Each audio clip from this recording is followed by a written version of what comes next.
quick update on the car. You know, got the motor and trans in. Had to kind of readjust the mounts from the passenger side. Before, my engine was sitting kind of crooked to the passenger side more. Now it's maybe it's 1/8 inch or something.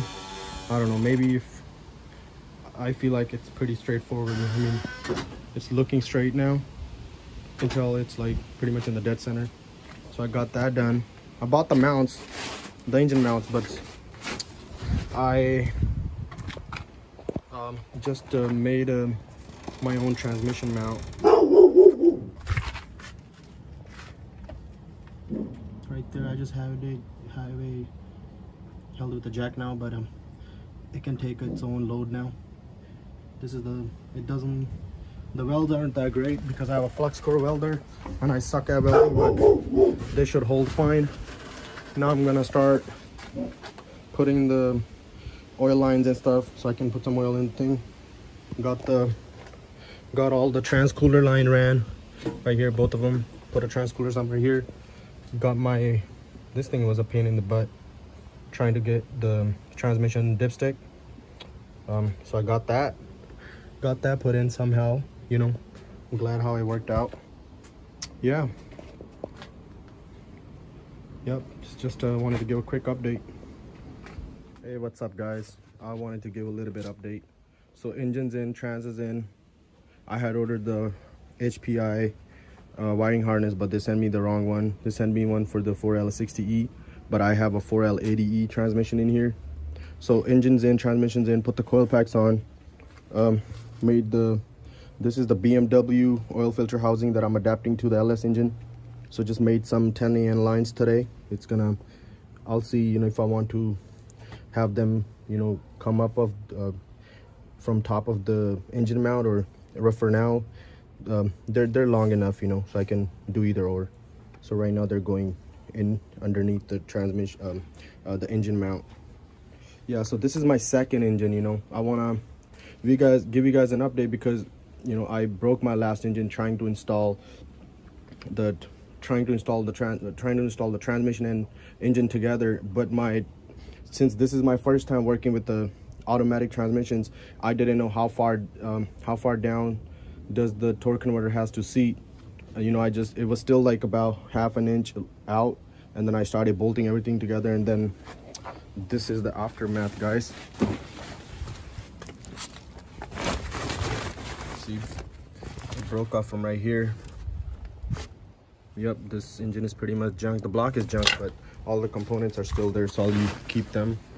Yeah, so, you know, I have good amount of clearance right here. I'm using the Canton Racing oil pan. Same thing on the driver's side. Good amount of clearance right there. Yeah, so that's that. So what I used is I'll put the link right here down below.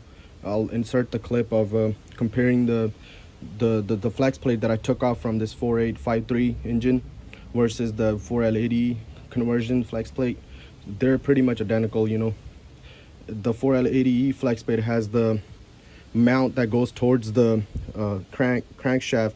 It's already built inside, so, you know, I'll show you guys. They're pretty much the size and diameter of them are pretty much the same, so you guys can use that.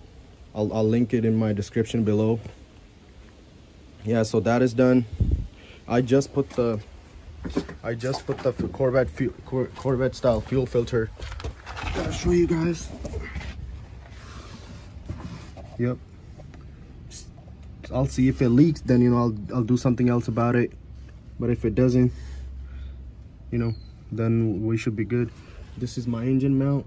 The weld doesn't look that good right now. You know, I had to lower the engine I was trying to install the harness, but it's kind of weird, you know, like the harness, they sent me the wrong one, so I'm just gonna let the engine hang a little bit. It's pretty much resting on the jack and the tire right there. Yeah. Since the engine and transmission are already installed, now I'm working on the oil lines. So I'm going to adapt the BMW oil filter housing, and then it's in the same stock same location where it was before with the BMW engine.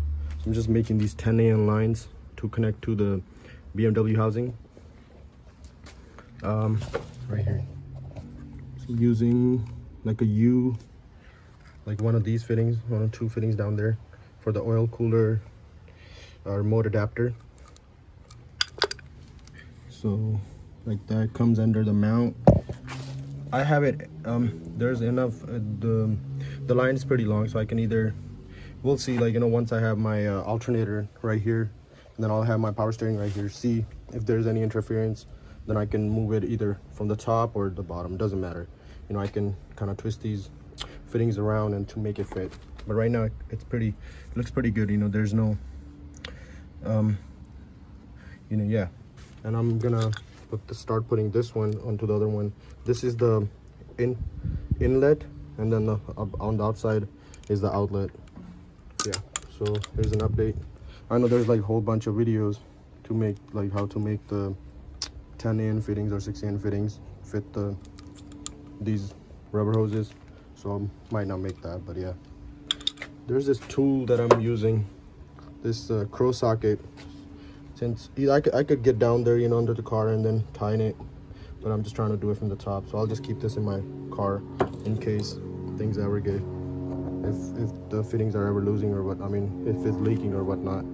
Yeah, just wanted to give a little bit update.